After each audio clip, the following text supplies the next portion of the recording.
Amigas y amigos, bienvenidos a esta conversación que tendremos este día, justamente en esa convocatoria que nos ha hecho el ciudadano presidente Nicolás Maduro a todos los venezolanos y las venezolanas de participar en las actividades para la conmemoración del Bicentenario de Carabobo. Les voy a pedir disculpas para quitarme esta cosa que tengo aquí. Me dejo uno, me quito el otro, con todo el respeto, lo pongo aquí a un lado y comenzamos a conversar tranquilamente. Este me sigue protegiendo y continuamos hablando. Decía que todos los venezolanos hemos sido invitados por el ciudadano presidente a participar de las celebraciones del Bicentenario. Y nosotros nos vamos a detener en este rato que vamos a estar aquí conversando y hacer mucho hincapié en la historia venezolana, en la historia del continente, y vamos a partir de la idea de distintos historiadores, pero haciendo hincapié un poco en ese maestro cubano Manuel Moreno Fraginal, que nos habla de la historia como arma, la historia como arma de las ideas, como motivo para el combate, para la lucha. Seguiremos también allí a Pedro Grassen, historiador venezolano, nacido en España, pero venezolano, quien se dedicó a estudiar nuestra historia y nuestra cultura en sentido muy amplio, muy general y a puntualizar. Y también aquí estoy hablando de entre muchos otros, al también maestro cubano Francisco Pividal. De Pividal tenemos por aquí, por cierto, ese libro, ¿no? que es importantísimo que ustedes lo vean, que lo revisen, que nosotros estemos estudiando a este maestro, porque se detiene en el pensamiento de Bolívar, pero en la actuación, en ese momento histórico del desenvolvimiento de Bolívar, en su momento histórico. Y con Pi Vidal, con el maestro Graces, nosotros nos vamos a detener también, y partiendo de la historia, en este libro de otro maestro, esta vez un maestro venezolano, de Alirio Liscano. Nos vamos a detener con él en su propuesta, la mirada de la historia, no para repetir los mismos errores, sino justamente para transformarla y para tomarla como arma de lucha política fundamental. Decíamos que el presidente nos convocó a participar de estas actividades del Bicentenario. Nosotros decimos del Bicentenario de la Batalla de Carabobo. Y a mí me gusta ir un poco más allá. Algunos historiadores se han detenido en esta situación. Yo creo que nosotros estamos conmemorando desde la memoria histórica y festejando desde la actividad de la patria, desde la celebración de la patria, porque es una fiesta patria, ambas cosas a la vez. Entonces yo prefiero hablar de una campaña, de la campaña de Carabobo, y no únicamente de la batalla de Carabobo, ¿sí? Porque si hablásemos de la batalla de Carabobo, sí, vamos a hablar de un momento sumamente importante para Venezuela y para el resto del continente, pero nosotros no podemos hacerlo como si se tratase de un momento suelto, de una isla dentro del proceso histórico, y tenemos que hacerlo mirándolo desde nuestra contemporaneidad, desde esta época de nosotros, poniendo en perspectiva la historia y poniendo la mirada descolonial. Entonces, aproximándonos a esto, yo prefiero hablar de la campaña de Carabobo. ¿Y qué tendría la campaña de Carabobo? A mi juicio, rápidamente allí, tendría unos momentos fundamentales que no es que comienzan así tajantemente, nada comienza así tan tajantemente, pero está en 1820 la firma del armisticio en Santa Ana de Trujillo. Eso fue el 27 de noviembre de 1820 entre Simón Bolívar, comandante de los ejércitos libertadores, y de Pablo Morillo, que en ese entonces funcionaba como comandante de los ejércitos realistas y que, por cierto, había sido atravesado fuertemente por una lanza llanera cuando estuvo en esa batalla dura para él, difícil para él, porque prácticamente le selló su salida del país, cuando se enfrenta a Páez y a sus llaneros en las queseras del Medio. Allá vamos ahora en un ratito. En este encuentro de la firma del armisticio de Santa Ana, hay cosas que, unos acuerdos a los que llegaron, cosas que hay que puntualizar. Por ejemplo, decretaron el cese de las hostilidades, desde mayo, que debería haber llegado hasta finales desde noviembre hasta finales de mayo de 1821.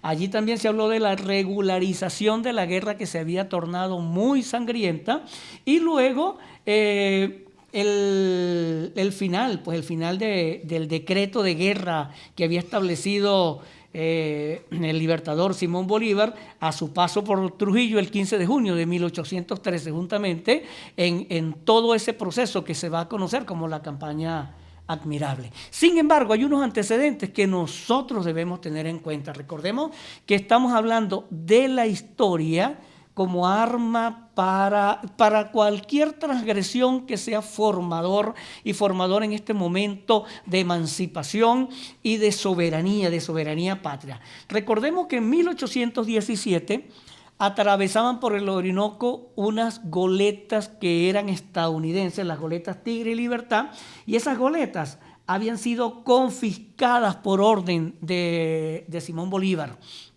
Y se presenta aquí una querella, pues el gobierno de los Estados Unidos envía un representante que es a Juan Bautista Irving, y comienza a tratar de recuperar esas goletas, pero llega un momento, Bolívar se niega a entregárselas completamente, y llega un momento en que Irving amenaza a Bolívar, a la patria que están haciendo en ese momento, y Bolívar con mucha firmeza le dice: lo mismo es para Venezuela combatir contra España que contra el mundo entero si todo el mundo la ofende. Esto es importante, esto debemos tenerlo en cuenta y no podemos olvidarlo. Antes Bolívar le ha dicho: ya hemos perdido, más o menos las palabras, ya hemos perdido la mitad de nuestro pueblo combatiendo contra el Imperio Español, que en ese momento era uno de los imperios, era el imperio que nos tenía sojuzgados aquí en estas tierras, pero uno de los imperios más poderosos en su momento, ¿sí? Y bueno, les digo, nosotros hemos perdido a la mitad de nuestra población combatiendo contra el Imperio Español, y la otra mitad que queda está dispuesta a combatir contra quien sea para defender justamente nuestra independencia, nuestra libertad, que la estamos buscando, para defender nuestra soberanía si nos están ofendiendo. ¿Qué quiere decir Bolívar con esto y a quién? ¿Se lo está diciendo a los Estados Unidos? Sí, se lo está diciendo a Irving, a los Estados Unidos, por supuesto, pero se lo está diciendo a la Santa Alianza Europea que se estaba conformando en Europa, justamente por el temor que estaba suscitando los ejércitos libertadores de Bolívar en esta parte del mundo, porque temían que en algún momento estos ejércitos llegaran hasta Europa, y no era tan infundado. Recuerden que después de las queseras del Medio, el rey le reclama a Morillo: ¿cómo es posible que usted se haya dejado, usted que es un general formado, que ha peleado contra los ejércitos de Napoleón, que ha estado en el África y que los ha vencido, ¿por qué usted se deja derrotar de esta gente que no tiene preparación militar ni formación? Y él le dice, sigo parodiando las palabras, por supuesto, él le dice al rey: deme un Páez y una columna de llaneros, y le pongo unos 100 llaneros, le dice algo así, y le pongo Europa a sus pies. No solamente para demostrarle la valentía de los llaneros, la fortaleza, la lucha que tenía allí, ¿no? La disciplina que tuvieron en ese momento, el arrojo que podía tener y que los llevaría a conquistar Europa. No eran infundados lo que estaban diciendo. Pero además, tener en cuenta esto: Bolívar está diciendo ciertamente, vamos a enfrentar a cualquier imperio por nuestra libertad y por nuestra independencia, pero nosotros nos tenemos que venir, y por eso digo que es una mirada descolonizadora. Nosotros tenemos que hacer la ruptura con los momentos esquemáticos que nos pueden estar presentando de la historia, no, ubicarla en contexto, porque si ustedes recuerdan, hace unas 2 semanas creo, no más, estas palabras las dijo Simón Bolívar. Le estaba diciendo a Irving en ese momento: si ustedes quieren, nosotros queremos. Y si a ustedes les parecen estas palabras conocidas, esto lo acaba de decir hace poco el general en jefe y ministro de la Defensa Vladimir Padrino López.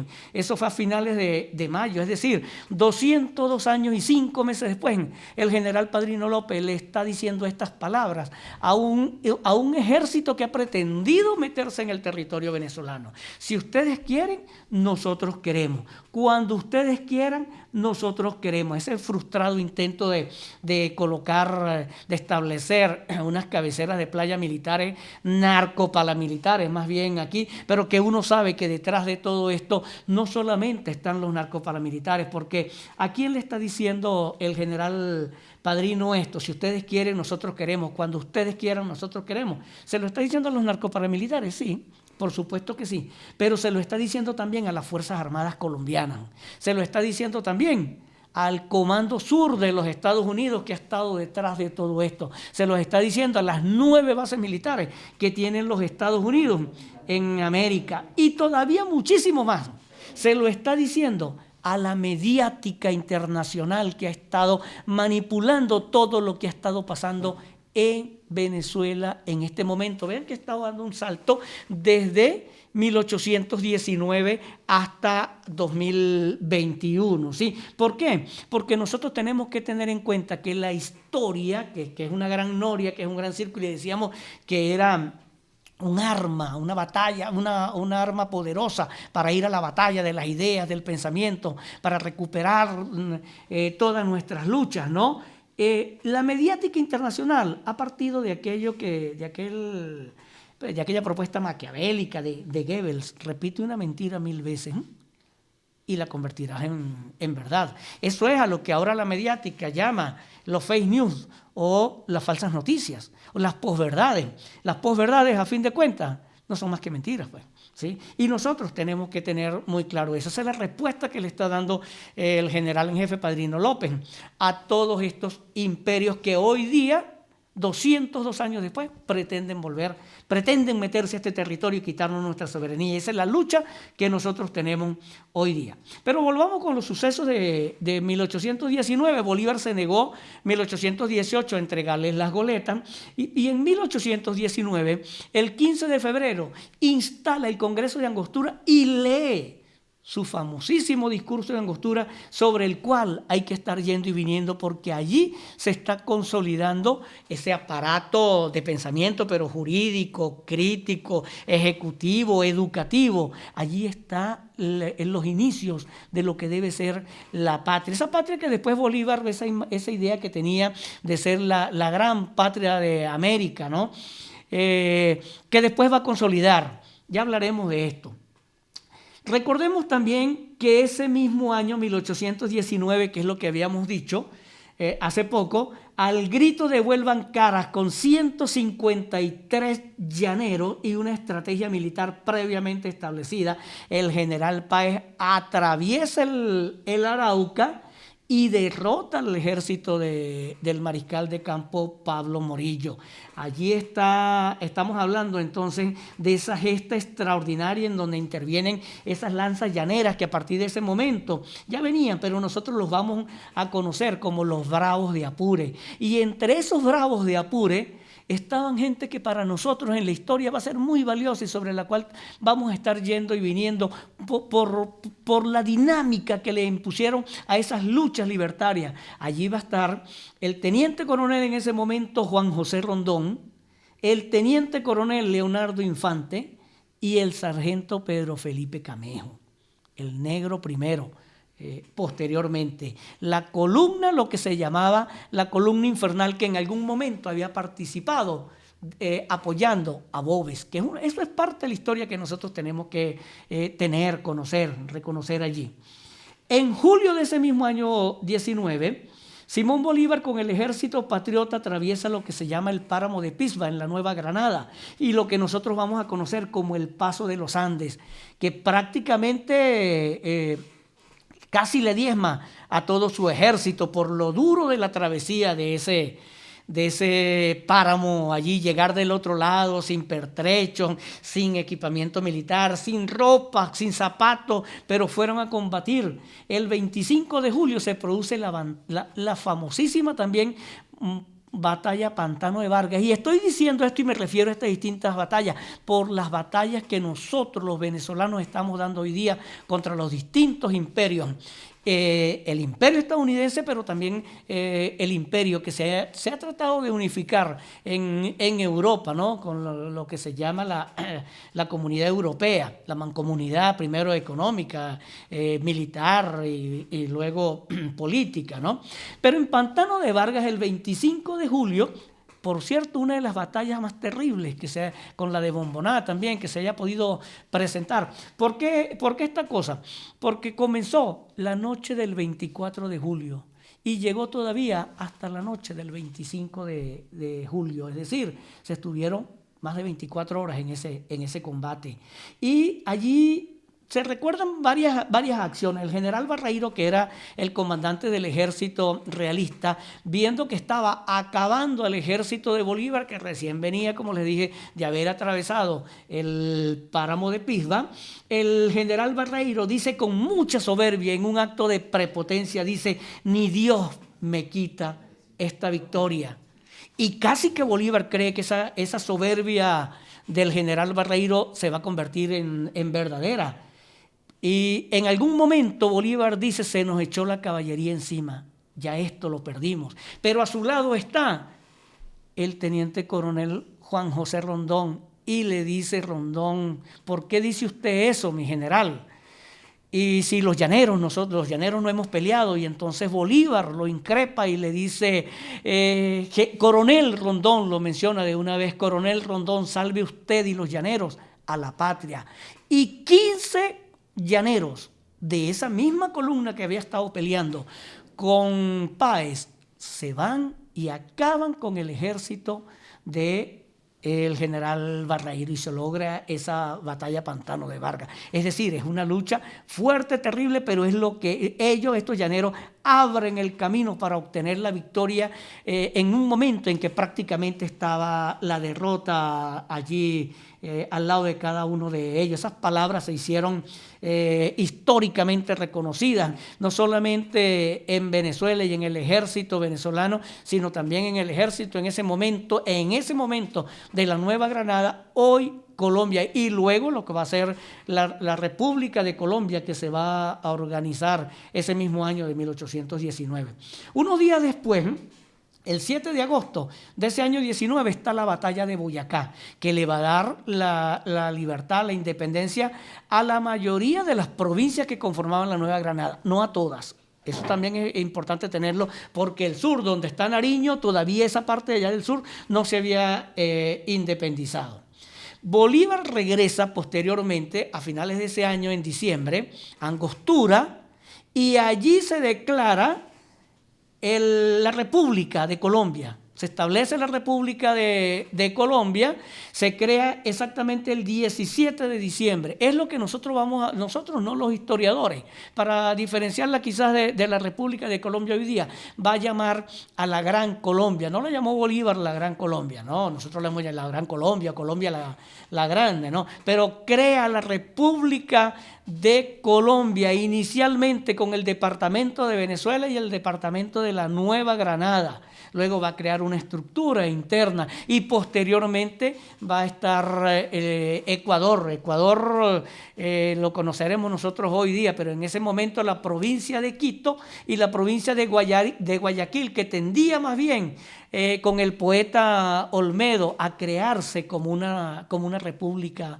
aparte, pequeña. Bolívar también tiene que increparlo y decirle así fuerte: una ciudad y un río no hacen una república, aparte de lo que tenemos en la historia. Bueno, estos son hechos de 1819, vean que hemos tenido 1817, 18, 19. Todo esto viene marcando lo que debe ser la campaña de Carabobo. Por eso es que no podemos hablar de una batalla en exclusivo, sino que tenemos que hablar de distintos momentos que se fueron suscitando para llegar al 24 de junio de 1821, que sí se produce entonces la batalla de Carabobo. Uno de esos hechos ya en 1821 es el movimiento secesionista, que desde finales de 1820 comienza a producirse en el Zulia, en lo que es el departamento del Zulia, la provincia de Maracaibo, que el 28 de enero de 1821 se va a separar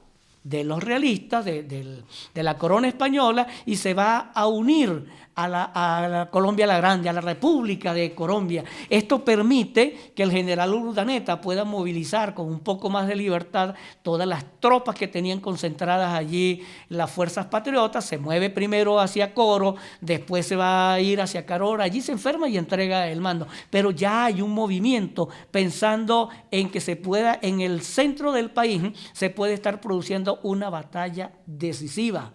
Morillo se estaba desligando y se estaba marchando hacia Europa. Luego se produce el 28 de abril, este mes, faltan unos pocos días, la ruptura del armisticio. Y esto sí es verdad que declaró ya como inevitable el enfrentamiento que venía. Hay un movimiento de distracción que va a realizar Bolívar con el ejército de Bermúdez, Mariño, por el oriente del país, en un movimiento militar hacia Caracas. Hace que las tropas de Miguel de la Torre en ese momento se puedan movilizar hacia Caracas y él mover a todo su ejército hacia el centro del país. Primero se congregan en las cercanías de San Carlos, lo que es hoy Cogede, hasta llegar a ese campo glorioso que es el de Carabobo. Y entonces sí nos estaríamos metiendo nosotros con la batalla de Carabobo, que le estaría dando la libertad a Venezuela como tal, aunque no todo el territorio estaba libre. Y digo que sigue siendo campaña que no termina, a mi juicio. Yo puedo estar equivocado en esto, y esto es para debatirlo, para reflexionarlo, para pensarlo mucho más. Se va a producir la campaña del sur, va a comenzar la campaña del sur, que va a atravesar este momento. Vamos a tener que esta semana, hace 2-3 días atrás, nosotros tuvimos la batalla, el 199 aniversario de la batalla de Bomboná, que fue el 7 de abril de 1822, y el 24 de mayo de ese mismo año 22, la batalla de Pichincha, metiéndose ya entonces con lo que es la libertad, primero del sur de Colombia, ahora sí de Colombia, de la Nueva Granada, y luego de Quito, Guayaquil, que va a unir. Pero lo que a mi juicio cierra la campaña de Carabobo va a ser el encuentro que se va a producir el 24 de julio de 1893 y que nosotros vamos a conocer para la historia como la batalla naval del lago de Maracaibo. El almirante cartagenero José Prudencio Padilla va a estar al mando de estas fuerzas, y van a derrotar a los españoles, que finalmente se van a ir hacia Puerto Cabello y de ahí se van a ir hacia el Caribe, hacia Cuba, que es parte de otra historia, porque dentro de eso van un grupo de venezolanos que van a llegar allá y van a tener otra posición y van a tener otra mirada posteriormente. A nuestro juicio, estos son momentos resaltantes que van a conformar lo que sería la campaña de Carabobo, este bicentenario que nosotros estamos prácticamente desde el 19 de abril de 1810, esa época revolucionaria. Pero ¿qué tenemos que hacer nosotros aquí y ver? ¿Qué tenemos en 1821? Además del COVID, que nos tiene a todos enmascarados, que nos tiene encerrados, que nosotros tenemos que cumplir con una serie de direccionamientos, debemos cumplirlos, que nos están emanando desde el nivel central, desde el Ejecutivo, desde la Presidencia de la República, desde todos los organismos de salud que ha estado activando el gobierno venezolano. Esa es otra batalla que estamos dando en este mismo bicentenario, a pesar de todas las cosas negativas que nos pusieron en algún momento determinado, esos cuestionamientos que nos decían que Venezuela no iba a poder con esta crisis. Lo estamos enfrentando. Esta es parte de esa batalla, pero también estamos enfrentando en este momento, 200 años después de todo este momento de Carabobo, ¿qué estamos enfrentando? Las imposiciones del supremacismo estadounidense, la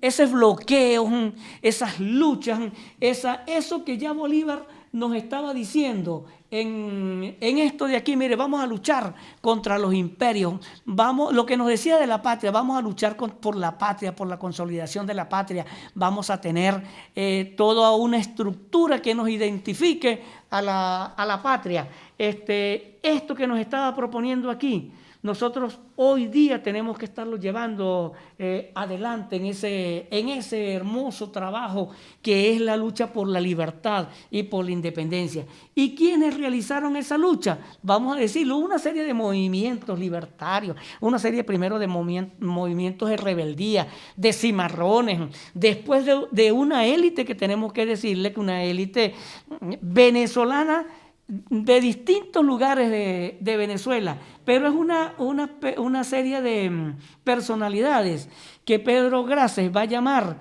como la generación de la independencia. Hombres y mujeres que van a estar allí, van a estar llamados para la lucha por la libertad de esta patria, por la soberanía y la independencia. Hombres y mujeres que comienzan a nacer desde mediados del siglo XVIII y que van a llegar más o menos hasta finales de ese mismo siglo. Simón Rodríguez, Juan Germán Rocio, Bolívar, Miranda inicia este proceso. Pero también están mujeres.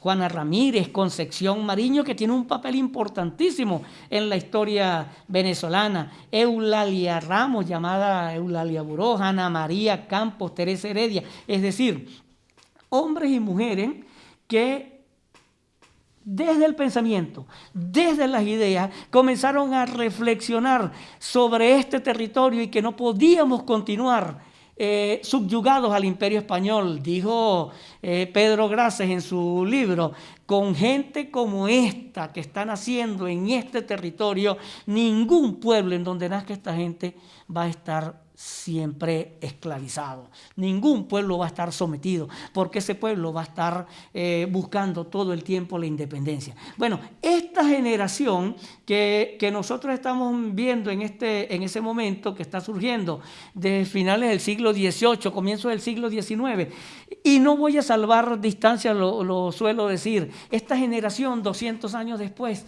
está naciendo, ha nacido otra vez en Venezuela, y esta es la misma generación que está llevando adelante esta lucha que tenemos hoy día contra ese imperialismo estadounidense, contra esas imposiciones y esos bloqueos desde los Estados Unidos y desde Europa, y contra cualquier imperio que quiera venir a imponernos a nosotros sus acosos, sus hostigamientos, ¿sí? Esta generación, como aquella de inicios de finales del 18 y comienzos del 19, esta generación no puede darse el lujo de fallar. Nosotros tenemos que ir hacia la consecución de la independencia definitiva, la segunda independencia, decía el comandante Chávez. Y en este caso es importantísimo que nosotros revisemos el pensamiento de Francisco de Miranda, el pensamiento de Simón Bolívar, el pensamiento de José Martí, fundamental, que parte también del pensamiento de Bolívar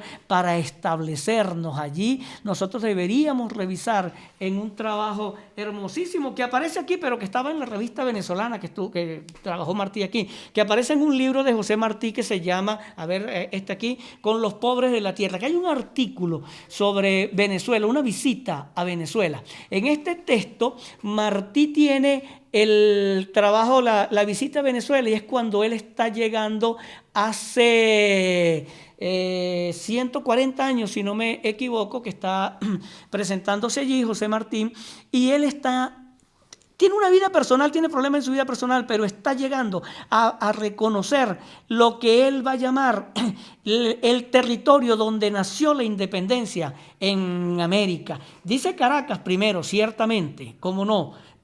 Y va a tomar las palabras de Bolívar: para nosotros la patria es América, ciertamente, cómo no. Pero él llega a Caracas con la emoción de conocer toda la historia que posee ese territorio venezolano, ese territorio de Bolívar, ese territorio de paz, y donde va a reconocer que la gente ha estado luchando todo el tiempo por su patria. Y es importante esto que también retoma Martí aquí, que que luego con Simón Bolívar, lo vamos a hacer en unos escritos, Bolívar va a decir, para nosotros la patria es América, y aquí tenemos que tener claro el concepto de patria. ¿Qué es patria? Patria no es la tierra del padre, patria no son los bienes del padre, patria es el suelo donde hemos nacido, patria es el terruño de la familia, patria es donde hemos consolidado el hogar, donde hemos consolidado el idioma, la cultura, donde hemos conformado una misma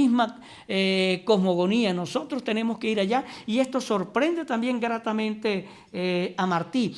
198 años después, un día doloroso para los revolucionarios venezolanos, el 8 de diciembre del 2012, el comandante Chávez resignificaría esa concepción de patria, partiendo, sí, de don Augusto Mijares, y nos va a decir él, con mucho dolor en su momento, él sabe lo que está viviendo, la mayoría de los venezolanos no sabemos lo que está pasando, aunque intuimos algo, y él nos dice, ahora tenemos patria, y pase lo que pase, tendremos patria, y nos invita a seguir luchando por esta patria que está siendo cuestionada, esta patria que ha conocido toda la historia de lo que ha sucedido en Europa con la Revolución Francesa, esta patria que ha conocido el pensamiento de lo que ha llevado a la libertad de las 13 colonias en los Estados Unidos, esta patria que a partir de la Revolución Francesa va a conocer lo que se suscita en Haití con los jacobinos negros, no solamente con el pensamiento allá en Francia, sino también con el pensamiento de aquí. Y por eso esta generación de ahora, esta generación que ha nacido en estos momentos, no puede darse el lujo de fallar. ¿Por qué? Porque no podemos dejarle a las siguientes generaciones, dentro de 20, 40, 50, 100 años, el próximo siglo, no podemos dejarle a nosotros, a los venezolanos de esa fecha, una patria subyugada, una patria neocolonizada, una patria sometida. Nosotros no podemos darnos el lujo de fallar. Y los historiadores dentro de 50 años tienen que mirar desde otro punto de vista a todo este momento que ha estado suscitándose en el país. Un punto importante, y aquí voy a dar un salto ya en aras del tiempo, de lo que estamos enfrentando por todas las luchas a las que hemos estado siendo sometidos los venezolanos y el gobierno revolucionario que dirige el presidente Nicolás Maduro. Esa metáfora que en un momento determinado tomamos de unos escritores europeos, que es la metáfora de la hidrarquía.